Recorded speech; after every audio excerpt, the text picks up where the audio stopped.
Հանուն Հոր եւ Որդու եւ Հոգու Սրբո ամեն։ Այս առակն էլ ասած ոմանց,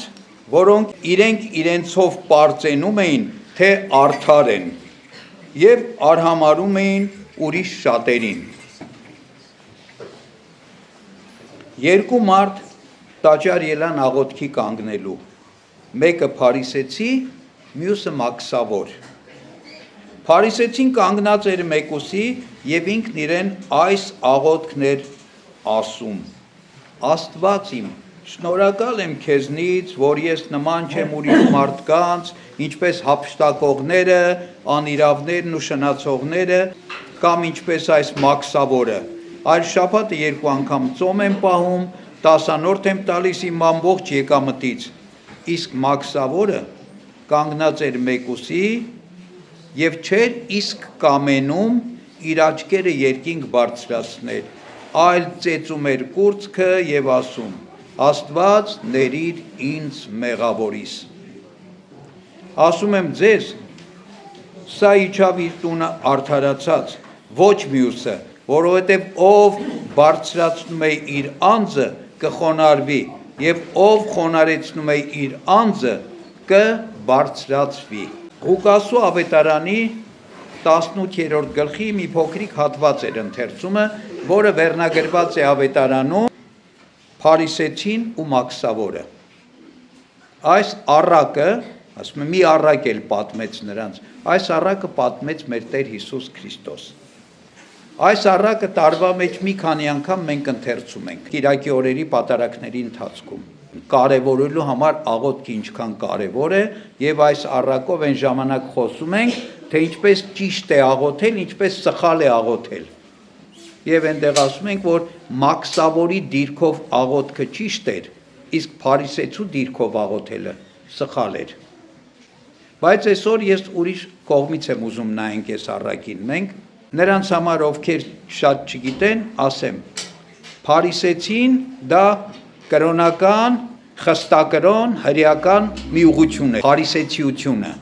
Եվ փարիսեցին այդ ուղղության ներկայացուցիչ էր, այսինքն կրոնական բոլոր օրենքներին խստագույնս հետևող, ամեն ինչ կարգով ու սարքով անող, այսպիսի մեկն էր։ Մաքսավորը, գիտենք մաքսավորն ինչ է, այսօր էլ մաքսավորներ կան, հարկահան, հարկահավաք, այսօր մաքսավորը մի քիչ ուրիշ իմաստ ունի, հա,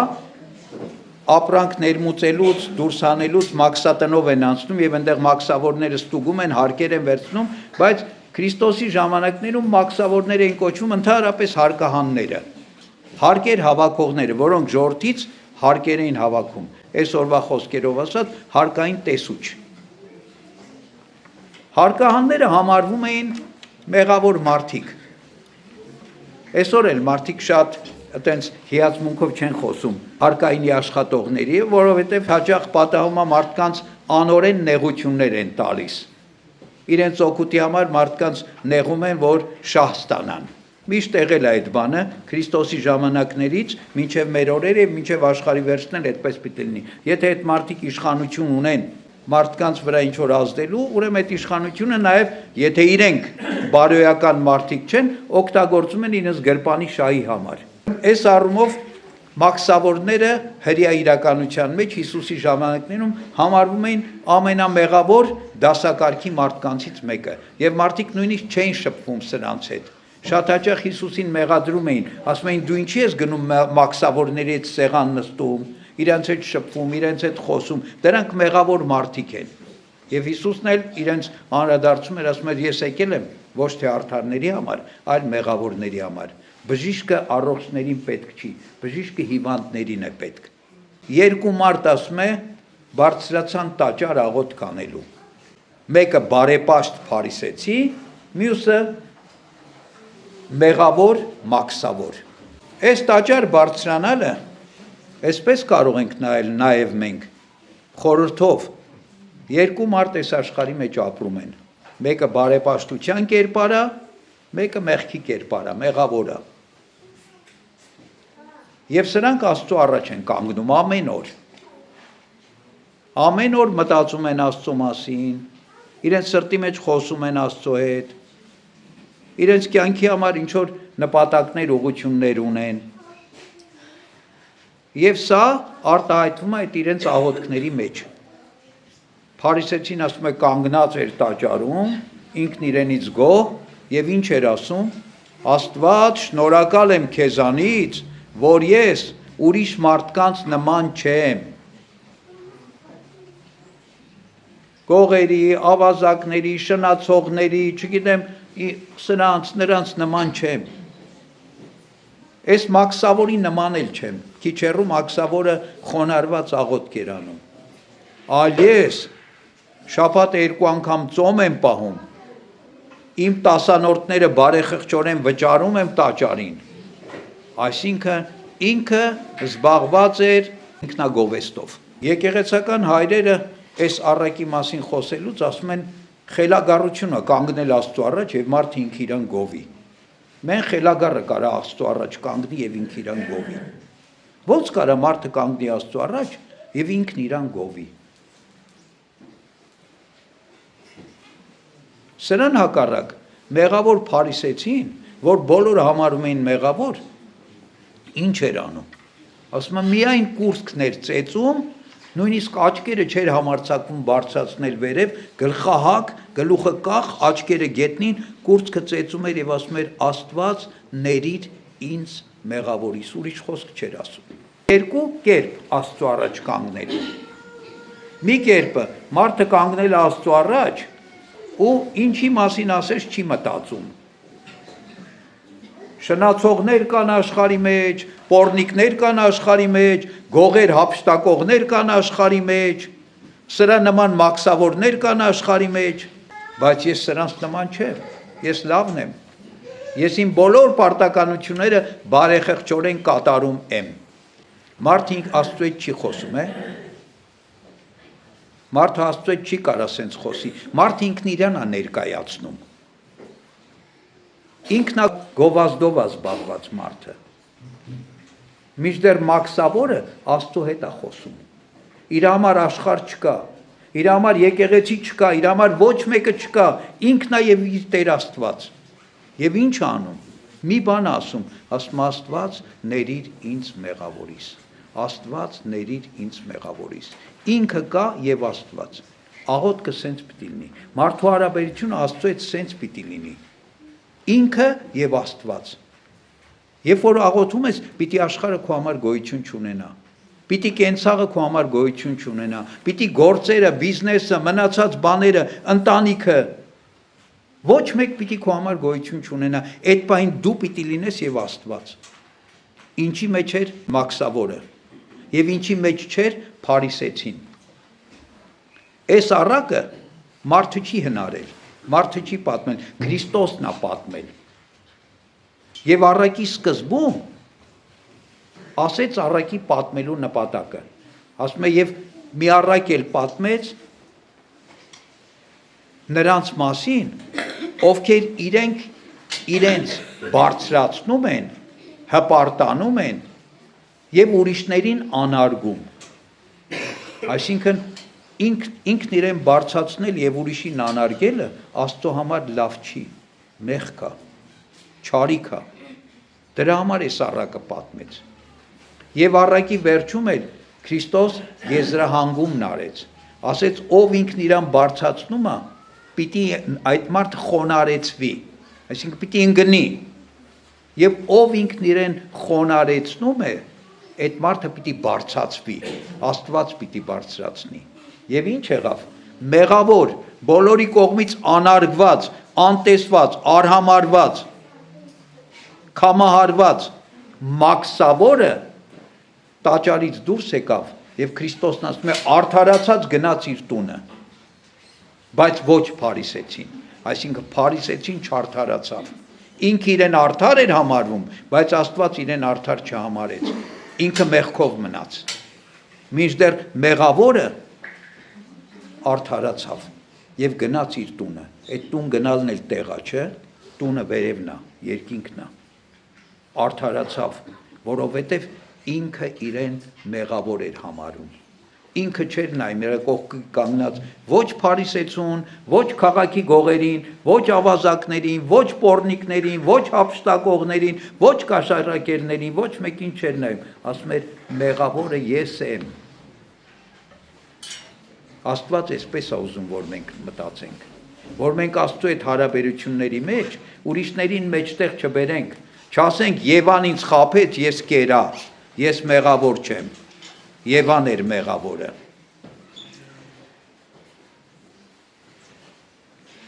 Այլ մենք տեսնենք մեզ։ Անտոն մեծը եկեղեցու մեծագույն սրբերից է, պատարագի ժամանակ իր անունը հիշվեց, ասեցինք Անտոնի եւ այլ ճգնավորների։ Անտոն մեծն ապրել է 3-րդ դարի վերջում, 4-րդ դարի սկզբում, 200-ականների վերջերից մինչև 300-ականների սկիզբները, կեսերը։ Անապատական է եղել։ Անապատականների հայրն է համարվում, այսինքն, որ գնում են մենակ, անապատում ճգնում են տարիներ շարունակ, տասնամյակներ շարունակ։ Երկար տարիներ Անտոն անապատում ճգնում էր, բոլոր անապատականների հայրն է համարվում։ 105 տարի ապրեց, երիտասարդ տարիքից հեռացավ աշխարհից եւ այդքան երկար ճգնեց։ Իր աղոթքների մեջ մի օր Անտոնն ասում է. Տեր, անապատի խորքերում կա մի այր ճգնավոր, առաքինի, ինձ ուղարկի իր մոտ, գնամ իրանից դասեր առնեմ, գնամ իրենից սովորեմ։ Եվ այս աղոթքին որպես պատասխան Աստված իրեն ասեց. Անտոն, գնա Ալեքսանդրիա եւ Ալեքսանդրիայի կաշեգործից սովորի առաքինություն։ Անտոնը ապշեց։ Ինքը աշխարհը թողել է, եկել է ճգնություններով, պահքերով, աղոթքներով, տասնամյակներ մարդու երես չտեսնելով աղոթում է, հիմա Աստված իրան ուղարկում է, որ գնա քաղաք եւ այդ քաղաքի ինչ որ մի արեստավորից սովորի քրիստոնեական առաքինություն։ Բայց ինքը այդ իր ճգնությունների մեջ այնպիսի մի խոնարհության էր հասել, որ զարմանալով հանդերձ ինքը վեր կացավ, եթե Աստված ասել է ինքը պիտի գնար, ինչ պիտի աներ։ Վեր կացավ եւ գնաց Ալեքսանդրիա։ Գտավ կաշեգործի խանութը, կրպակը, որտեղ կաշեգործը աշխատում էր։ Երբ մտավ, կաշեգործը տեղից վեր թռավ, ասեց. Հայր Անտոն, այս ի՞նչն է բերել քեզ ինձ մոտ։ Ասեց. Որդյակ, եկել եմ քեզանից առաքինություններ սովորելու։ Կաշեգործը ասեց. Վայ ինձ, ես ով եմ, հայր Անտոն, որ ինձանից դու առաքինություն սովորես։ Ես մի բան գիտեմ մենակ եւ ամեն օր դրա համար եմ աղոթում։ Ես գիտեմ, որ այս քաղաքի ամենամեղավոր մարդը ես եմ։ Դատաստանի օրը բոլորը պիտի փրկվեն այս քաղաքում, որտեղ բոլորը բարի գործեր ունեն, բացի ինձանից, միայն ես պիտի դատապարտվեմ։ Եվ Անտոնը հասկացավ, թե Աստված իրեն ինչի էր ուղարկել այդ մարդու մոտ, որտեղ այդ մարդը ոչ մեկին չէր նայում։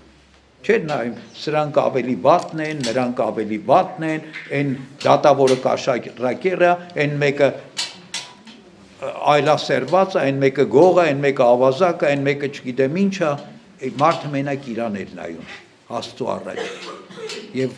հայր Անտոնն ասեց. Որդյակ, դու այստեղ նստած, այսինքն քո արեստանոցում նստած, երկնքում քեզ համար ոսկե դղյակ ես պատրաստել։ Խնդիրն ինչ է, ժողովուրդ ջան։ Փարիսեցին կրոնական բոլոր օրենքները պահող մարդ էր։ Տեսեք, ասում է, պահքերը պահում եմ, շաբաթ 2 անգամ ծոմ եմ պահում, իմ տասանորդն եմ տալիս, այսինքն բոլոր կարգ ու սարքերից իրան չէր կարող մեղադրել, ոչ մի բանի մեջ չէր թերացել։ Բայց ինքը բարեպաշտության կերպարանքի մեջ էր։ Ինքը իրական բարեպաշտության մեջ չէր։ Ինքը աստվածպաշտության մեջ չէր, աստվածպաշտության ձևի մեջ էր։ Ինչի մեջ այսօր շատերս ենք։ Այսօր մենք բարեպաշտության ձևի մեջ ենք ապրում շատերս, ոչ թե բարեպաշտ ենք։ Այսօր մենք ուզում ենք մեզ քրիստոնյա ցույց տալ, ոչ թե իրականում քրիստոնյա ենք։ Եթե մենք իրականում քրիստոնյա լինենք, մենք ոչ մեկին չենք նայի։ Երեք մի հավատացյալի հետ էի զրուցում երեկոյան։ Շատ հետաքրքիր միտք ասեց ինձ։ Ասեց. Տեր հայր, ինչ կարևոր է դու կամ այն մյուս տերհայրը, կամ այն մյուս եպիսկոպոսը, կամ այն մյուս վարդապետը, կամ որևէ հոգևորական։ Ինձ համար ասում է, հեչ կարևոր չի ձեր ապրած կյանքը։ Դուք Աստծո առաջ եք, Աստծո առաջ պիտի պատասխան տաք։ Սրբեր չկան։ Դուք էլ իմ նման մարդ եք, ձեր թերություններն ու մեղքերն ունեք։ Ինձ համար կարևոր է, թե դուք ինձ ինչ եք սովորացնում,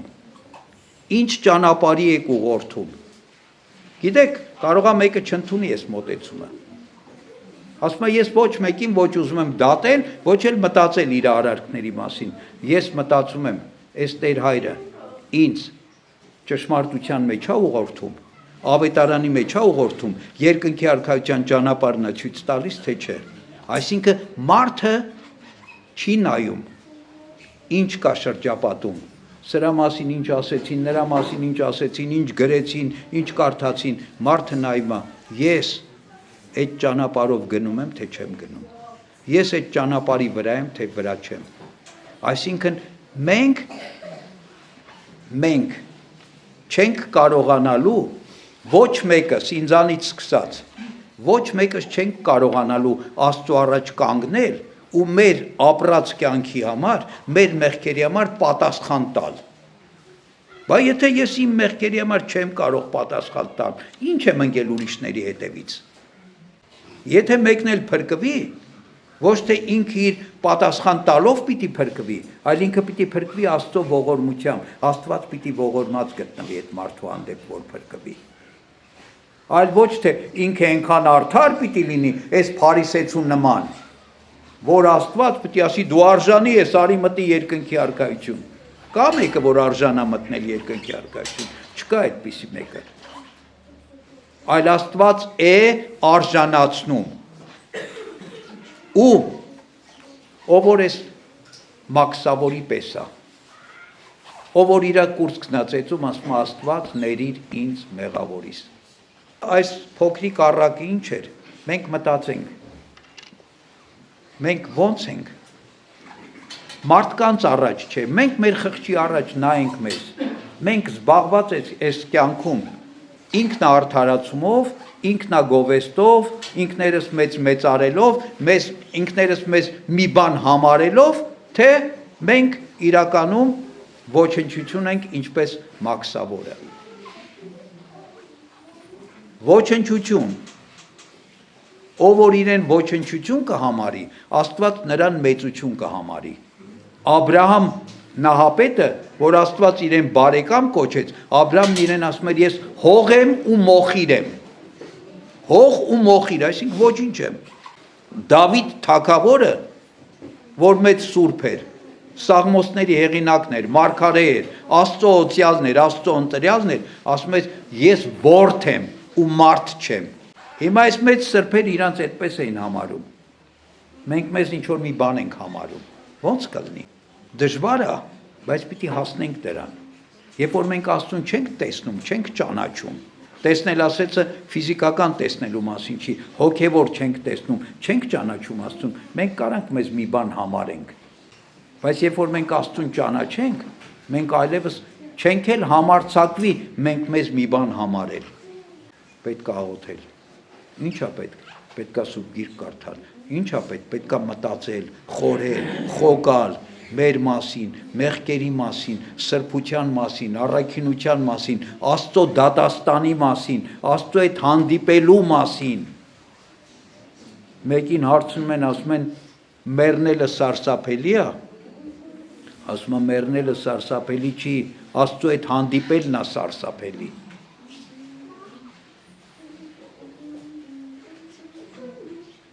Ուրեմն եթե ուզում ենք, որ մեզ էլ Աստված ասի, սա արդարացած գնաց իր տունը, պիտի լինենք մաքսավորի դիրքի մեջ, այլ ոչ թե փարիսեցու։ Փարիսեցին չարդարացավ, մաքսավորն արդարացավ։ Թող Աստված մեզ բոլորիս իմաստություն տա։ Ամեն օր այս բաների մասին մտածելու, խորհելու եւ ինչ որ բաներ մեր կյանքի մեջ ուղղելու, շտկելու։ Մի վարքյանում մարդը չի դառնում այդպիսի։ Կամած մարդը ապրելով է դառնում այդպես, բայց ամեն օր պիտի ընթանանք այդ ճանապարհով, որտեղ վեր բարձրանալը շատ դժվար է, փոքր քայլերով, բայց վերևից ներքև ընկնելը շատ հեշտ է։ Մի անգամից կարող է սահես ու 100 քայլ հետ գնաս։ Ուրեմն մենք ամեն օր մտածենք այդ հոգևոր առումով վեր բարձրանալու մասին։ Եվ երբ որ հանկարծ սահում ենք, ոչինչ, ելի սկսենք բարձրանալ։ Ասում եք, քանի անգամ կանգնեմ, ասում է անընդհատ կանգնիր, մինչև կյանքիդ վերջը, ինչքան էլ ընկնում ես, միշտ կանգնիր, ընկած երբեք մի մնա։ Աստծո շնորհը, սերը, խաղաղությունը թող ամենքիս հետ լինի, ամեն։